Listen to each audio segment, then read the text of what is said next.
Pourquoi tu es pour le concubinage? Pourquoi te marier ne t'intéresse pas? Parce que tu as divorcé ou comment, Bechinga? J'ai un appel d'une sister, merci. Allô, allô? Allô? Oui, alors bonjour, c'est Michaela. Bonjour, Michaela Kendall. Envoie beaucoup de pouces, de cœur, de likes pour la sister Michaela. Nous t'écoutons. Alors, je veux vraiment essayer d'être bref. Bref, Oui. je vais essayer d'être bref. On parle du mariage et comment je peux dire ça? Bon, euh, déjà, il faut savoir ce qu'est le mariage parce que là, je viens d'écouter et ce que tu as dit, je viens de lire les commentaires des uns et des autres Oui. et on voit que c'est plus basé au fait sur le sexe. Je parle de maintenant, je parle de maintenant. Oui. Comment la personne est, mais surtout dans le sens de comment la personne est au lit. Oui. Bon, le mariage déjà, hein, moi je pars par rapport au point de vue de Dieu. C'est quoi le mariage selon Dieu? Parce que il y a aussi il y a le mariage civil qui existe. Oui. Mais le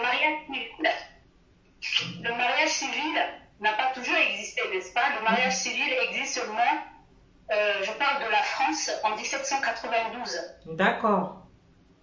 Ça veut dire comment les gens vivaient avant 1792. Ils vivaient comment?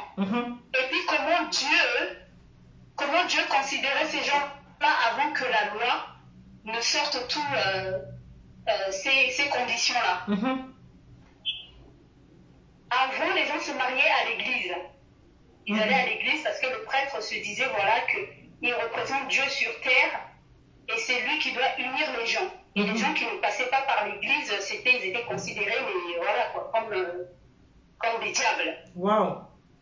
Et une fois qu'il y a eu séparation entre l'État et l'église, il fallait passer par la mairie. Il fallait passer par la mairie. Et à ce moment-là où il y a eu séparation entre l'État et l'Église, l'Église considérait ceux qui allaient se marier à la mairie comme des démons. Ah. Ah oui, oui.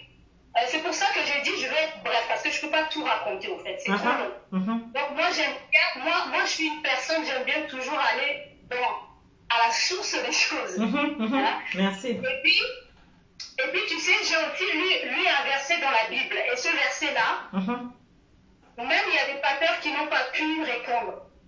Tu liras, vous lirez, ceux qui ont envie de lire, allez lire après parce que je veux vraiment être bref, sinon je veux prendre du temps. Allez lire Juge 19. On parle d'une concubine. Juge. Et dans ce verset-là, oui, on parle d'une concubine. Parce que tu nous as donné la définition de concubine, mais ça c'est selon les hommes. Oui, oui, c'est pas selon Dieu, tout à fait. Voilà, c'est pas selon Dieu. Tout à fait. Donc allez lire Juge 19 et puis vous verrez comment est appelé, voilà, on dit même que la concubine, parce que à notre époque, si tu dis à des chrétiens qui vont à l'église, voilà, je suis avec une concubine, on va dire, mais c'est pas ta femme. Tout à fait. Pourtant, le verset ici dit la femme et le verset dit même que la concubine a été infidèle à son mari. Donc ça trouble un peu. Allez lire et puis tout à fait. Allez lire. Et puis vous avez lu et que vous êtes troublé, vous avez des questions, je suis là. Envoyez-moi vos questions. Alors donc, il faut savoir, si on reprend ce que la sœur Prisca a dit, oui. le fait que chaque peuple a sa façon et a ses manières de se marier. Nous avons été colonisés et nous avons pris donc nous vivons en fait chez nous les lois c'est des lois on va dire presque françaises quoi. Non, le mariage chez nous c'est pas comme ça. On va prendre par exemple le cas du pygmée. Oui. On va aller imposer aux pygmées, par exemple si tu vas aller prêcher aux pygmées, tu vas leur imposer de passer devant le maire, mais non, ça c'est leur façon d'être. Donc c'est quoi le mariage au fait? Parce qu'à notre époque, et surtout chez les femmes noires, je vois ça que chez les femmes noires, mettre la bague, c'est comme si pour elles, c'est avoir une place à côté que Jésus. C'est juste ça. Ah oui, je dis les choses comme elles sont. C'est ça. Mais se marier, c'est quoi? C'est quoi la vie de couple, être ensemble, être en couple, faire quelque chose. Parce qu'il y en a, je suis désolée de le dire, hein, mais ce que je dis, c'est ce que je vois. C'est-à-dire chez la femme, moi, quand elle est avec un homme, c'est que je me marie au cas où j'ai le nom, comme ça je veux tout prendre au cas où le monsieur va mourir. Mais qui vous dit que c'est le monsieur qui meurt toujours en premier? Qui vous dit ça? Ah. Donc, cette histoire de mariage, au fait, c'est très profond. Il y a des choses que je connais que je ne peux même pas parler de ça, même à des gens qui se disent chrétiens. Parce que le mariage selon Dieu, ce n'est pas ce que on voit dans ce monde. Ça n'a rien à voir. Non, c'est pas la bague au doigt, forcément, non. C'est juste un symbole. Non. Et puis le sens même de la bague au doigt, les symboles même de la robe blanche, ce sont tous des symboles païens. Ça n'a rien à voir avec Dieu. Adam, tu peux nous casser le cou comme ça? Cassage de cou. Donc, la plupart des jeunes filles ou des femmes noires qui veulent se marier, la plupart du temps, hein, c'est juste l'histoire de se faire voir devant les amis pour dire que moi aussi je suis ceci, moi aussi je suis cela. Et dans le couple, il n'y a ni joie, ni bonheur, ni rien. Parce qu'elles pensent dans leur tête que le mariage c'est comme la fête qu'elles vont avoir en un jour, c'est pas ça. La fête là, que vous appelez mariage, ça dure un jour, ça ne dure pas toute la vie. Ce qui est important après, c'est le bonheur, la joie, l'éducation des enfants. Ça, c'est le plus important, la réussite de ça. Tu réussis ça, c'est que tu as réussi ta vie de couple. Et puis il faut être en couple. Déjà quand Dieu a emmené Adam, a emmené Ève, Adam lui a dit, je t'apporte une aide. Ouais. Dieu n'a pas dit à Ève, Dieu n'a pas dit à Adam, je t'emmène quelqu'un à qui tu dois acheter perruque brésilienne, pagne ceci, robe, Gucci, chaussures Louis Vuitton. Non, ça n'a rien à voir. Donc, j'ai dit que je vais être brève parce que j'ai beaucoup à dire sur ce sujet-là. Oui, moi j'ai des questions. Bon, tu peux être brève, mais moi j'ai des questions. Oui. Là, ta définition du mariage, ça rejoint un peu le genre, on fait la dot à la maison et puis peut-être un pasteur prie pour nous et puis on s'arrête là. J'ai l'impression que toi, c'est ça. Est-ce que si on fait ça... Le mariage pour moi, j'élimine même les pasteurs dedans. Parce que d'après la Bible, c'est les parents qui doivent bénir leurs enfants. C'est pas un tiers, c'est les parents. C'est les parents. Parce que les parents représentent Dieu, représentent l'autorité sur leurs enfants. C'est pas un pasteur, c'est les parents. Quand vos parents vous disent, ok, allez marier cette personne, c'est que les parents donnent la bénédiction et le mariage va réussir. Mais si les parents disent non, pour des raisons qui savent, bon, il y a des parents aussi, hein, attention, il y a des parents aussi qui sont difficiles, qui peuvent récuser par méchanceté. Oui. Mais en général, les parents aiment leurs enfants. Donc il faut chercher plutôt la bénédiction des parents que de courir le pasteur, là, tu le connais? Tu le connais, le pasteur? Tu sais qui il est? Tu tiens vraiment sûr que parce qu'il a béni là, que ça y est, combien de chrétiens ont divorcé? Combien de chrétiens chez qui ça ne va pas? Ça ne veut absolument rien dire. Bon, j'ai encore... Toi, tu as été brève, hein. C'est moi qui râle parce que j'ai des questions, hein, parce que j'ai pas envie que... Parce que ce que je dis là est intéressant. Comme dit Jonas Nzoko, c'est intéressant. Donc, admettons que là, je pars à Bangui, quelqu'un me trouve là-bas, trouve que je lui plais, et puis il appelle mes parents, il dit, tiens, je veux épouser Sistangola. Est-ce qu'on doit passer par la mairie ou pas? Il faudrait, non? Pour que je puisse porter son nom, échanger sur Facebook rapidement. Le but, c'est pas question de passer à la mairie ou pas.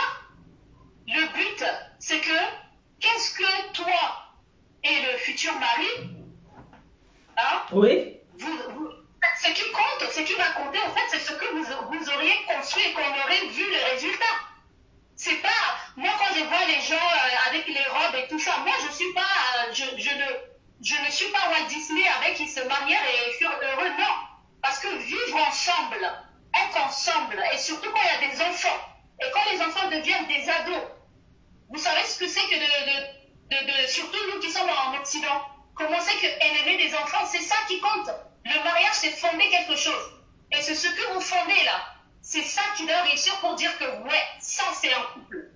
C'est pas le fait de tenir à la main d'une monsieur faire des bisous, mettre sur Facebook et dire mon homme, ma femme, ça c'est, comment dire, c'est juste pour flatter, c'est pas ça le mariage. Ben, c'est pas ça. Là, ce que tu dis, là, c'était comme si, comme ce fait, toi, en fait, bon, peut-être que je me trompe, hein, quand tu parles d'enfant, de ce que le gars et moi on a fait, c'est quand en fait, on s'étudie d'abord, on fait d'abord les enfants et puis on valide après, c'est ça, par le mariage ou bien comment? Cette histoire d'étudier, hein, oui. Tout ça, ça vient, c'est le monde. Et tous ceux qui parlent d'étudier, ce sont des pervers sexuels. Désolé du terme. C'est des gens qui aiment le sexe, qui sont là. Ils ne sont même pas sérieux. Ils ne sont pas sérieux. Parce que moi, je respecte beaucoup le corps. Le corps non seulement de la femme, mais le corps de l'homme aussi. Un homme qui va partout, par-ci, par-là, c'est pas intéressant. C'est aussi pareil que les femmes. D'habitude, on insulte les femmes qui font ça. Mais un homme qui fait ça, c'est dégueulasse. C'est dégoûtant. Ibe Sako est très d'accord avec toi. Voilà, donc le mariage, c'est quelque chose qui se construit en famille. D'après la Bible, c'est comme ça. Dieu a parlé à Abraham, c'est Abraham qui est allé choisir et Abraham a béni le mariage de son fils Isaac. C'est la bénédiction des parents qui comptent. Oui. C'est pas, je sais pas, c'est parce que j'ai trouvé une copine, la copine va me dire, ah tu sais, la soeur de ma copine a un gars qui veut venir te donner ça, là, ces histoires-là, c'est pas ça. Ça, c'est juste la chair, tu vois, non? Ouais. La chair, assouvir ses passions, ses désirs sexuels. Le mariage d'aujourd'hui, c'est que ça, c'est que le sexe, c'est se faire montrer aux gens, voilà, montrer que, voilà. C'est-à-dire que... Le vrai mariage, là, regardez nos parents. Regardez nos parents, comment ils nous ont élevés, comment ce qu'ils ont fait. C'est ça le mariage. C'est pas les scènes de Walt Disney, là, qu'on voit avec des bagues à 1 million, la robe à 2 millions, et qu'après, à l'intérieur de la maison, les enfants, tout le monde est malheureux et que ça ne va pas. Là, et qu'on se supporte, on essaye de faire semblant d'être heureux et de montrer aux gens alors que notre oreiller essuie nos larmes tous les soirs. Non, c'est pas ça. Ça veut dire que tu es contre le mariage, le sexe avant le mariage, alors j'ai l'impression. Ce n'est pas question. Moi, je ne suis contre rien, okay. Contre rien. Okay. Moi, je suis juste là à dire que le mariage, c'est pour construire quelque chose à deux. Et ce qu'on a à construire, c'est pas à dire. Parce qu'il y a beaucoup de femmes noires qui se racontent leur vie privée entre copines. Ça ne se fait pas. C'est la concurrence aujourd'hui. Mon mari m'a fait ça, mon mari m'a acheté ça, regarde ce que mon mari m'a fait. C'est pas ça le mariage. C'est pas ça le mariage. Jonas Nzoko a dit deux choses, je vais te lire, parce que je sais même ce qui s'est passé, je vais laisser ça en tête. Il dit que le mariage, c'est juste administratif. Là, c'est de 1. Oui. C'est-à-dire que pour le fait, ce n'est que administratif, j'ai l'impression. Comme si on dirait qu'il banalise un peu. Ce symbole-là, parce que voilà, c'est symbolique, la bague au doigt. Attention, il y a des gens qui ne me comprennent pas ici. Sandra, alléluia. Il y a des gens qui disent donc on ne doit pas se marier. Je ne dis pas qu'il ne faut pas se marier, je suis en train d'expliquer ce que c'est que la vie à deux, le mariage. Ok. C'est ce que tu es en train d'expliquer ce que c'est. Jonas Nzoko a encore dit ici que s'étudier, ce n'est pas que sexuellement, mais c'est aussi au niveau du comportement. Oui, il y a ça, mais comment on peut connaître le comportement de quelqu'un? Il dit que je pense que pour lui, c'est en habitant ensemble, en vivant des années ensemble qu'on s'étudie. En fait, c'est à chacun de voir. C'est à chacun de voir. Je ne suis pas là pour définir.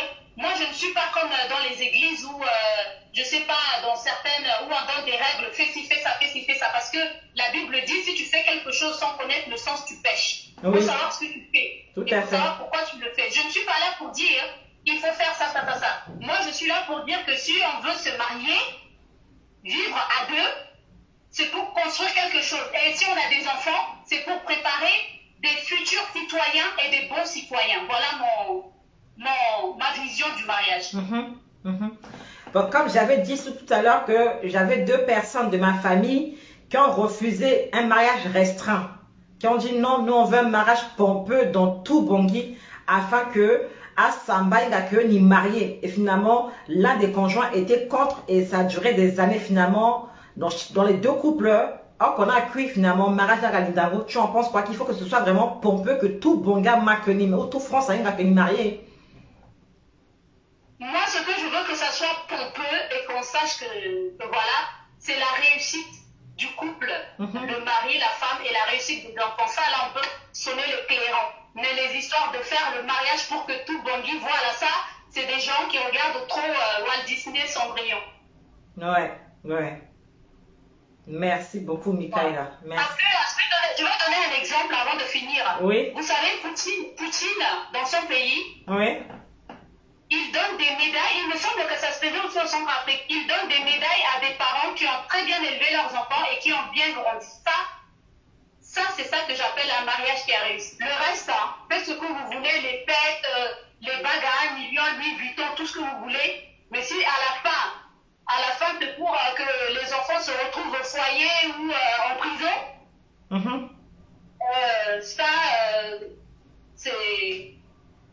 c'est pas ça le mariage. Si c'est pour se faire voir, hein, tout le monde peut se faire voir. Mais éduquer des enfants pour que les enfants réussissent là, ça, ce n'est pas donné à tout le monde. Bravo, bravo. Voilà, et aimer son mari, aimer sa femme. Quand on aime son mari, on va pas aller voir, on va pas le comparer avec le mari de la copine ou de la voisine. C'est pas ça. C'est pas, je sais pas comment expliquer ça. Je ne sais pas comment expliquer. C'est pourquoi je vous demande de lire ce verset-là, Juge 19. Et toute personne qui a des questions, la personne qui a des questions, je suis là, envoyez-moi des questions. Moi, je peux répondre aux questions et voilà. Si je peux. Mais sinon, en ce qui concerne le mariage, il y a des choses que je ne peux pas dire. Parce que le mariage, beaucoup ne vont rien comprendre. S'il faut que je dise ce que je sais sur le mariage, personne ne va comprendre et c'est pas tout qu'on dit non plus. Mais le mariage, je ne dis pas qu'il ne faut pas se marier, attention. Je ne dis pas qu'il faut faire ceci ou cela, ou chacun fait comme il a envie de faire. Oui. Mais moi, je dis le mariage, c'est fonder quelque chose et quand on a des enfants, c'est la réussite, c'est des bons citoyens qu'on a fabriqués, c'est ça qui compte. C'est ça qui compte. C'est pas parce qu'on a des Ferrari, Lamborghini ou peu importe. On peut avoir tout ce qu'on veut. Siron, Lamborghini. Si nous avons fabriqué, si nous avons élevé nos enfants, nous avons aidé le mari, notre femme à être, voilà. La Bible a dit, le couple c'est une aide. Mon mari est une aide pour moi, je suis une aide pour lui. Ah oui, tout à fait. Je n'ai pas à le comparer à celle-là qui vient me parler de son mari ou celle qui veut faire un mariage, qui veut que la planète entière sache que voilà, ça c'est des rêves enfantins. Ça c'est complètement enfantin. Ça c'est pas adulte. C'est pas adulte. Merci. Et aussi, il n'y a pas besoin de pasteur pour bénir le mariage chez les parents. Une fois que vous avez la bénédiction de vos parents, il y a la bénédiction de Dieu. Il n'y a pas besoin de dire il faut faire ça, il faut faire ça. Moi, je ne suis pas là pour dire à qui ce qu'il faut faire, mais je suis là pour dire que la vie a deux. Et surtout s'il y a des enfants, c'est le devenir des enfants là. C'est ça qui fait qu'on a réussi. C'est pas la fête en elle, mais après tout, ça dure que 1 heure. Enfin, 1 heure, ça dure même pas une journée, quelques heures, et puis basta. Tout à fait. Maintenant, après, la réalité rattrape les maris, et puis ils sont là-bas, quoi. D'accord. Franchement, nous avons été enseignés par la sister Michaela Kendon. Merci beaucoup de cœur, beaucoup de partage, Michaela. Je te remercie beaucoup. C'est moi qui remercie. Le sujet est très intéressant et je reste là pour écouter. Et si tu peux écrire le verset là-bas pour que les gens puissent noter ça. Juge 19, hein, je crois. Juge 19, lisez. Et pendant que vous lisez, notez les termes. Notez concubine, mari, tout ça et essayez de comparer. Et une fois que vous avez fini de lire ça, allez dans Matthieu et regardez le mariage entre Marie et Joseph. Comparez Marie et Joseph. Voilà, j'ai donné un petit travail. Alors que Google nous dit que le conjoint, c'est celui qui a été à la mairie et que le concubin, c'est celui qui n'a pas été à la mairie. Tu vois ça? Oui, parce que Google, au fait, respecte la loi des hommes. Tout à fait. C'est la loi du pays. Tout à fait. Et certains hommes de Dieu disent qu'il faut obéir aux autorités. Tout à fait. Donc, là encore, je vais faire une remarque sur cette histoire d'obéir aux autorités. Ouais. Bon, je vais donner l'exemple. On dit d'obéir aux autorités. Est-ce que, en France, par exemple, En France, par exemple, là où vous êtes, est-ce que si vous ne vous mariez pas et que vous vivez ensemble, est-ce que les autorités vont venir vous déranger par rapport à ça? Oui ou non? Non. Alors, donc, et par exemple en France, si tu ne payes pas les impôts par exemple, les autorités ne viendront pas chez toi? Ah si, hein, prélève-moi la source, hein. On va peut-être te déranger. Voilà, pourquoi? Pourquoi? Parce que les impôts, c'est pour les biens communs et ta vie privée, que tu te maries ou pas, ça te regarde que toi, c'est ta liberté. Donc, l'histoire de dire, on obéit aux autorités en faisant ça, là, c'est pas ça. Waouh. Elle a fait mon live. Hein. Je peux m'arrêter même ici. Je peux couper le live. Elle a fait le live. Je ne suis pas venue pour rien. Elle n'est pas non plus venue pour rien. Merci beaucoup, Michaela. Ce que tu dis là, ça fait aussi de l'économie aux gens qui n'ont pas les moyens de faire des mariages pompeux. Ça rejoint un peu ce que le pasteur Max dit. Oui, voilà. Il n'y a pas besoin de faire des... Chez les Anglais, si tu veux te marier, tu peux appeler une personne qui est reconnue pour faire un mariage, venir chez toi. Tu peux être en pyjama avec ton mari, vous signez le truc et c'est fait. TR6 ne fait pas économie, non, hein? TR6, il n'y aura pas de dot, hein, mon cher. Wow. Quand la Bible dit d'obéir aux autorités, c'est de faire ce que les autorités obligent à faire. La preuve en est. François Hollande faisait partie des autorités. Est-ce qu'il était marié? Non. Non. Alors réfléchissez juste sur ce que je vous ai dit. J'ai beaucoup donné des détails. Réfléchissez dessus et vous allez, votre idée sur le mariage, ça va changer. Ça va peut-être vous aider. Ça va peut-être vous aider. Bravo, bravo. Beaucoup de cœur, de like pour Michaela Kindon. Oro Farah dit, il veut ça d'autres points. En tout cas, merci beaucoup à toi, Sista. Reste en ligne. Si Oro Farah veut la dot, ça c'est la façon de Oro Farah de voir le mariage. S'il veut sa dot, ça c'est sa façon à lui. Je ne peux pas être contre. Tout à fait, tout à fait, tout à fait. Voilà. Merci, merci beaucoup. Que Dieu te bénisse encore. Je t'en prie. Merci. Merci, au revoir. Wow. Adam Yongoussi, c'est fort. Beaucoup de pouces, de cœur, de like pour Michaela Kindon. Wow. Elle a fait le live.